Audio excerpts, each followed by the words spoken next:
say all affairs are in order and there is no business what needs immediate attention, I propose we depart at once on extended holiday. If you please notify all of those who it will most likely concern so that they may...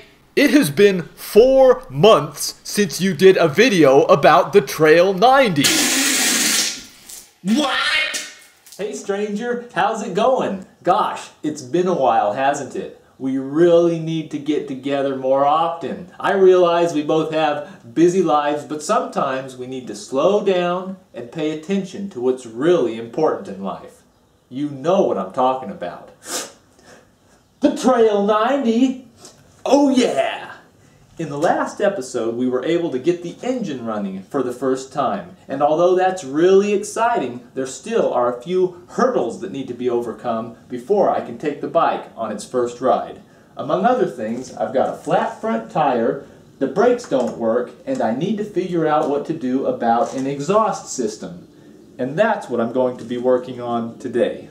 So here's the exhaust that was originally installed on the motorcycle. Unfortunately, it's completely unusable, rusted out from front to back, ravaged by the elements. Say, I've got a question for you. Would you rather be ravaged by the elements or the elephants? Think about that one. Anyway, what should I do? I could purchase a replacement correct CT90 exhaust system, but I don't want to do that for a couple of reasons. For one thing, it's expensive, and more importantly, it's not very interesting. So what I'll do instead is scour my own workshop and immediate resources for any possible exhaust pipe donor pieces. So I'll start working on that, and we'll just see what the free fairy might put under my pillow.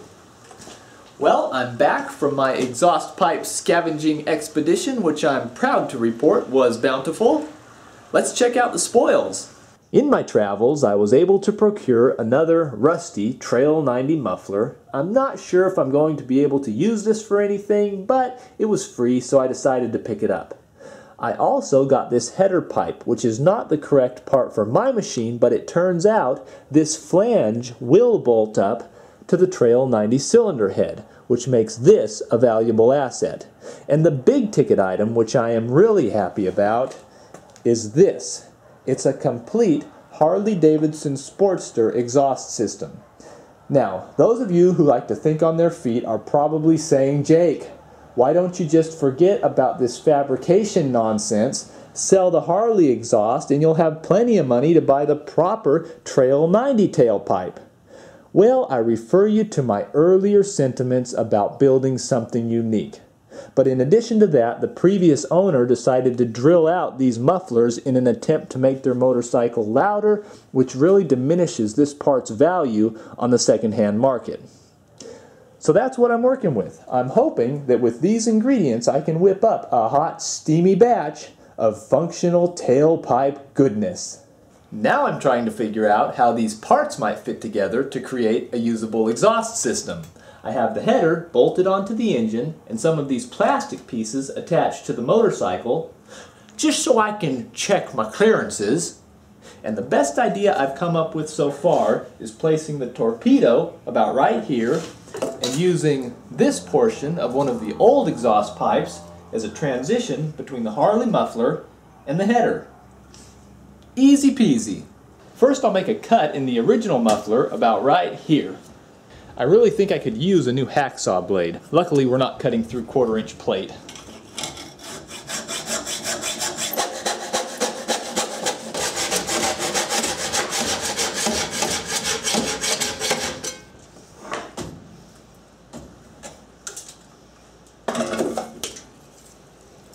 My cut didn't turn out quite like I wanted it to, so I'm going to have to tune up this muffler a little bit as well. My saw blade won't even cut through the chrome on this pipe.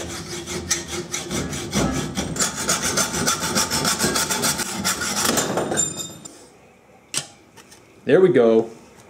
There we go. Costume change.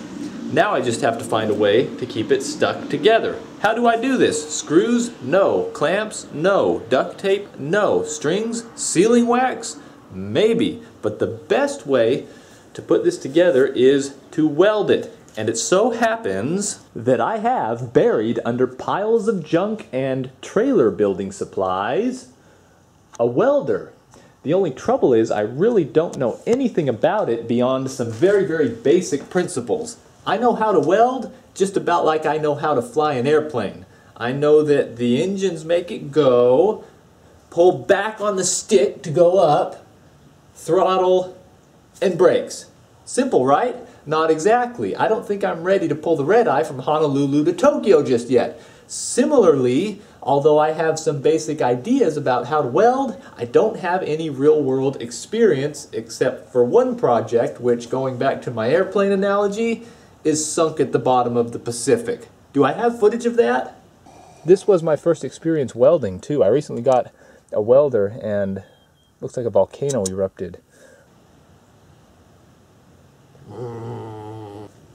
Not bad, right? Kind of looks like popcorn.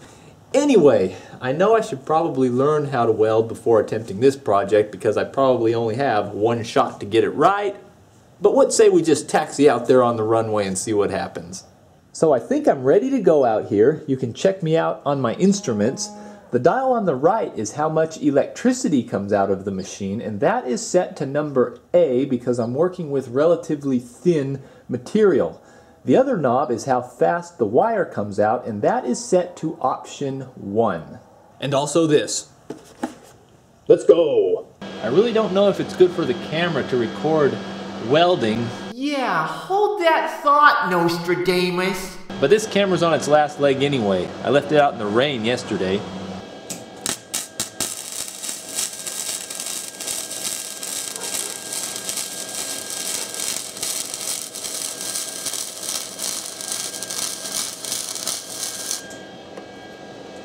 What do you think? Is that good, bad, indifferent? I'm gonna keep going. Your ground clamp is on the ground. Whoop.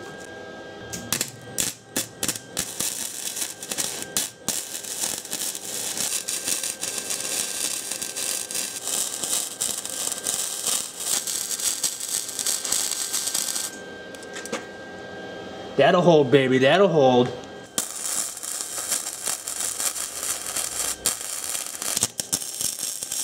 Got some nice holes that time.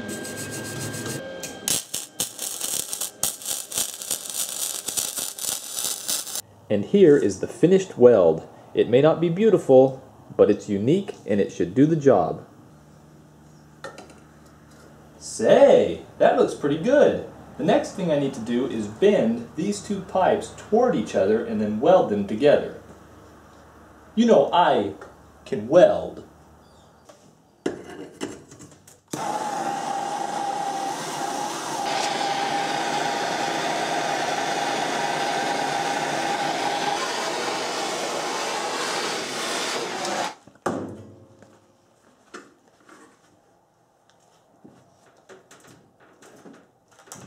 That bent. You better believe it. Oh. Oh no.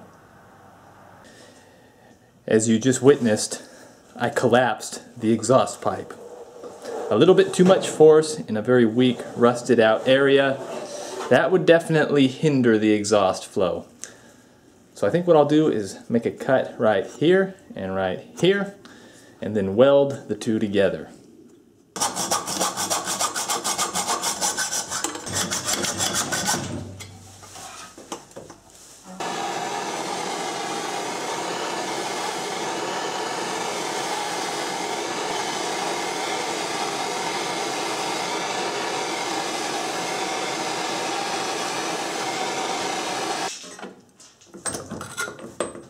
Well, I spent all afternoon trying to bend these pipes. As you know, first I did this, and then guess what? I got a little bit too rough with this one, and it split right here. So I'm pretty discouraged at this point, and I think I'm just going to call it a night. So here's the aftermath of yesterday. When I was trying to bend this tubing, it became so fatigued on the underside that it split right here and created a dimple right here where it's about to split even more. It doesn't look very good either. It's kind of limp-wristed, which is unacceptable. So I need to just cut it off right here and toss this section. This creates an issue because now I need to find a piece of suitable tubing to span from right here all the way down to the header. So late last night, after I got my mind right, I went to one of my favorite places, quaint little spot with a French flair, Le Junk Pile, and found two possible exhaust pipe candidates. I present to you, belly up to the bar, and come on in. The water's fine. What caught my eye with both of these pieces is the diameter of the tubing and these nice sweeping 90-degree bends. And after studying both items and comparing them with the factory exhaust, I've chosen to go with the bar stool. This is because the diameter of this tubing is almost exactly the same as the original equipment Honda, and I also like the radius of this curve. This is a little bit satisfying.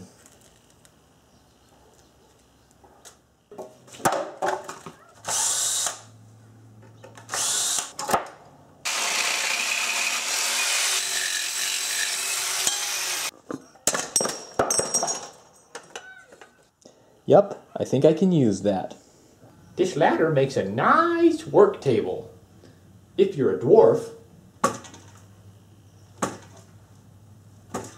farewell.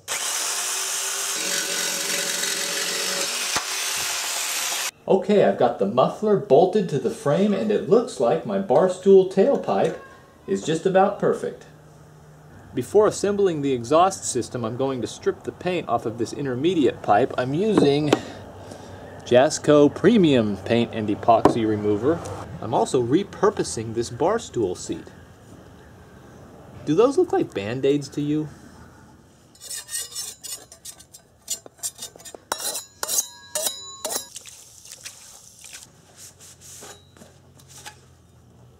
I've got the paint removed from my intermediate pipe and I'm ready to attach it to the header. I'm a little bit scared of attempting to butt these two pipes together and weld this seam because I feel like there's a real risk of burning right through the metal, which is a bad thing. So to help alleviate my fears, I'm going to widen the very top of this header pipe so that this tube can slip inside and I'll have more material to work with while welding. Torch, we meet again. I'm going to use fire, a large bolt, and a hammer to widen the mouth of this header pipe.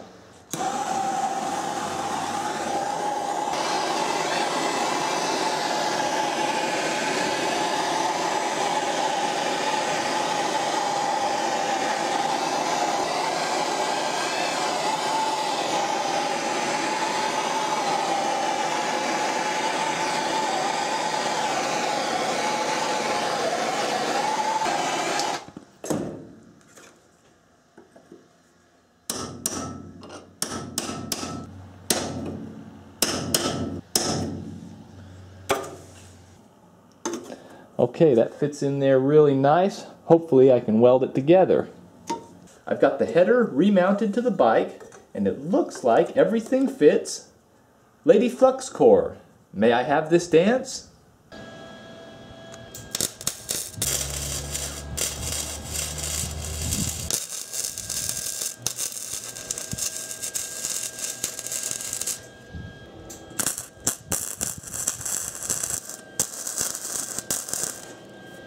I'd tell you it's not my best work, but you've seen my work.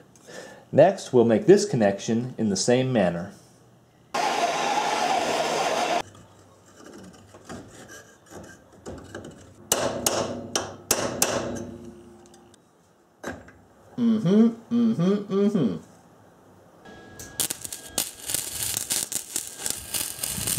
Okay, we'll take that off now and finish it up.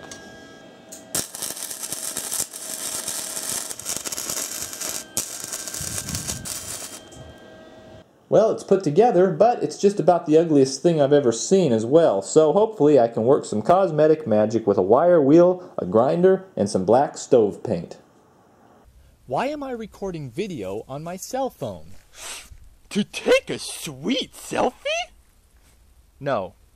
I went outside to start grinding down some bubbly welds and found that my camcorder no longer works. This could be because I left it out in the rain, it could be because it took a nosedive off of the tripod, or it could be because I was filming high-intensity ultraviolet light. But whatever the reason, despite having a charged battery and no obvious damage, the camera will not turn on. This causes two problems. I need a camera to continue filming, and there is also valuable Trail 90 footage stored on the device's internal memory, which is impossible to access unless the camera is turned on. So today I need to put on my camcorder data repair and recovery hat and attempt to liberate the video clips which are held captive in this plastic stronghold. Well, it was almost certainly a miracle, but I was able to locate and remove the internal memory from my broken camcorder and fabricate an adapter out of an old SD card so that I could transfer the data from the memory chip to my computer's hard drive. Now that my video files are safe, it's time to get another camera. Hold your breath and get your tetanus shot, folks. We're going to the city. Now I'm at Best Buy gonna get a camera 'cause my old one fell in the mud. Taking this video with my cell phone. Da-da-da. Okay, I'm back, and this is what I got. Canon Vixia HFR 500. It was on sale for $199, so it fits in my budget nicely. Shopping really makes me nervous. I don't like spending money, and whenever I go into a store like Best Buy, I feel like I'm getting overrun by consumers consuming. But sometimes that is a necessary part of life. But I got through it. I got a camera so I can continue working on the Trail 90 project, which is what I should be doing right now. So let's get back to it. Oh, McDonald's coupons. Okay, first video with the new camera. I'm happy to get all of that drama behind me. How does it look? It doesn't matter. This is the camera I'm using for the time being anyway. Moving on to the task at hand, I'm going to use a rotozip with a grinding wheel to smooth out some of my imperfect welds. I'll call this the magic eraser.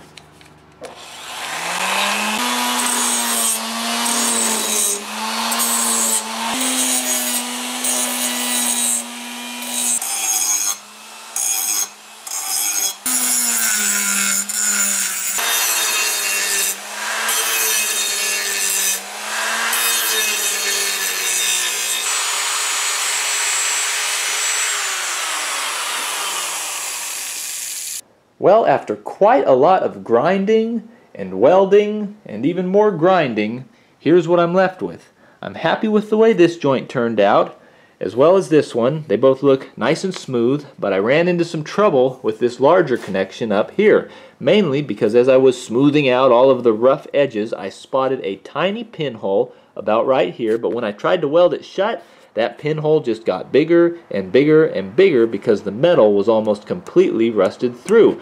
So my small patch turned into this giant molten metal volcano. It's not aesthetically pleasing, but functionality should still be top-notch. And besides, I'm tired of metal working. I say it's time to paint. To paint the new exhaust pipe, I'm using this Rust-Oleum high heat paint. It's good for 2,000 degrees and has, of course, the no peel promise, which is good because I hate it when I'm trying to paint something and all of a sudden the paint stops coming out of a can and I'm spraying banana skins all over the place. Great day to paint today. Cold and windy. Witnesseth, pool ladder of 1,000 uses.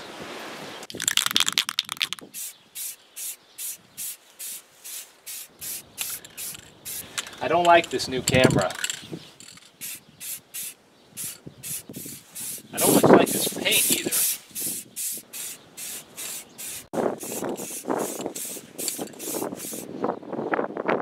Come lay with me in the clover.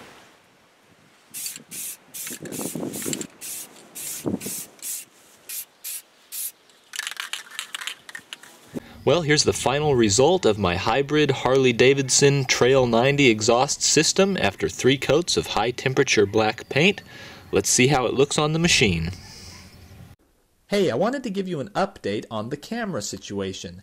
After using it for a while, I decided that I did not like that Canon that I bought at Best Buy the other day. It felt cheap in the hand and was lacking a lot of the features that my old Panasonic had. So I decided to go on Craigslist to look for a replacement because I would really rather buy something second-hand. That way I don't have to suffer the sales tax and inevitable depreciation of a new unit. And look what I found. It's a Panasonic HDC TM700. It's about 4 years old, but in its day was Panasonic's top-of-the-line consumer camcorder and retailed for about $1,000. The seller was asking $200, so I decided to make the drive, and we talked turkey a little bit, and I ended up getting it for $150, which I am extremely pleased with. So hopefully this will conclude the audio-visual narrative, and I can get back to the task at hand. This mounting post on the motorcycle doesn't quite line up with the hole in the exhaust system, so I'll fabricate a bracket.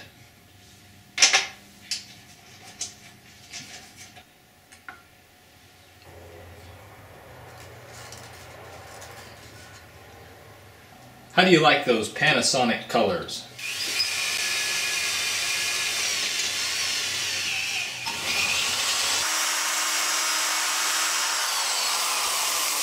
I'm done with the bracket. Next, I'll make an exhaust manifold gasket out of this here piece of copper pipe.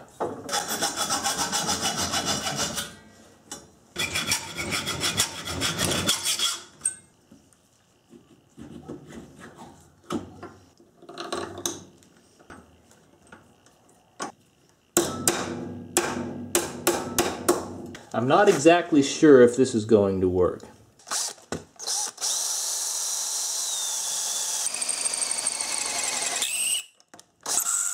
Come on, old reel. Oh, no. No problem, no problem. It only took me 2 tries.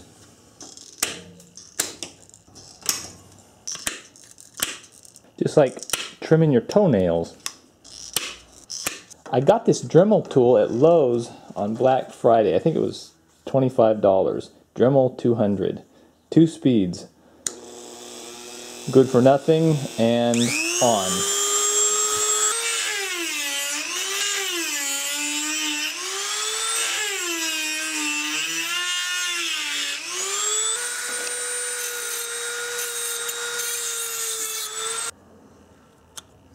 I think that'll work. Bracket, done. Copper gasket, done. Let's bolt it up.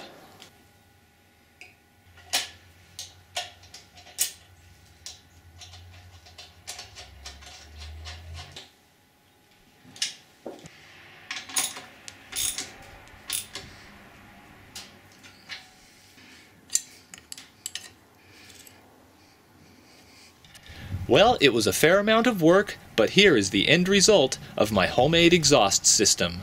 I like the way it looks, and I think I'll call it the Osaka Night Train.